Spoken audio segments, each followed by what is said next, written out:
What's up, YouTube? Just helping you out here. And for today's video, I will be going over Chapter 16, Problem 70 in the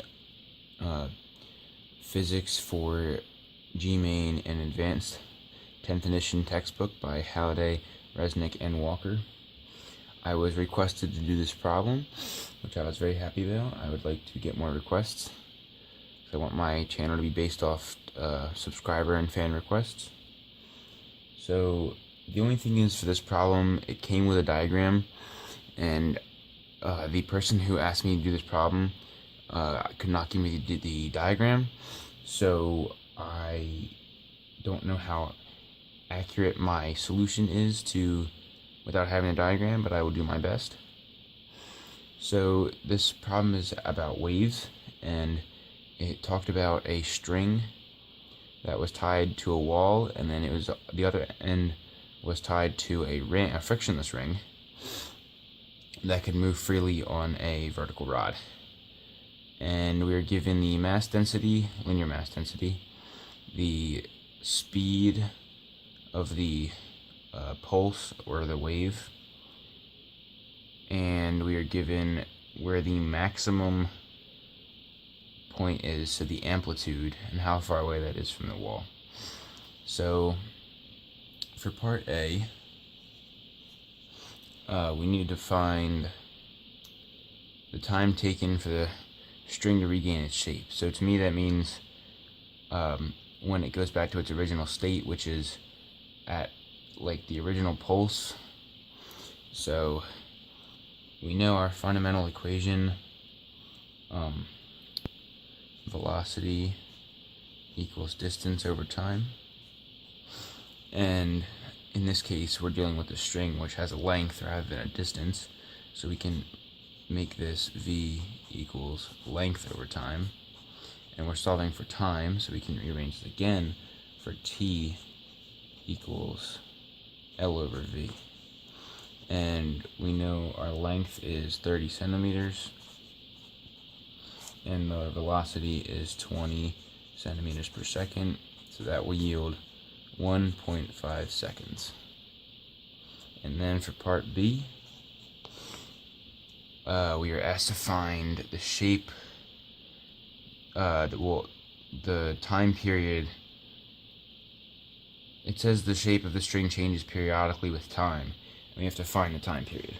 So we're going to use the fundamental equation, velocity equals wavelength over time period.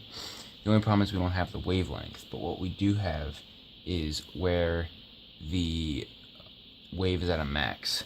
So if we draw the diagram that I'm thinking of, we have our wall, and then the wave looks something like this. That's one wave, and we know the maximum point is right here, which we know is 10 centimeters from the wall. So what we can do is, this is a quarter of that right there.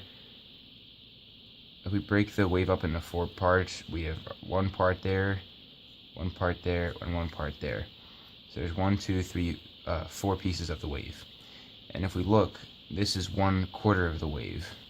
So what we can do is we can say 1/4 of the wavelength equals 10 centimeters, which then we can solve for the wavelength to find to be 40 centimeters. So now we have the wavelength, and then we need to rearrange this equation to give us time period, which is going to equal the wavelength over the velocity, which in this case we just solved for the wavelength, which is 40 centimeters, and that's going to be over our velocity, which is 20 centimeters per second, and that will yield a time period of 2 seconds. And then finally, for part C, we are asked to find the tension in the string. So we will again use another fundamental equation, which is velocity equals the square root of tension over linear mass density.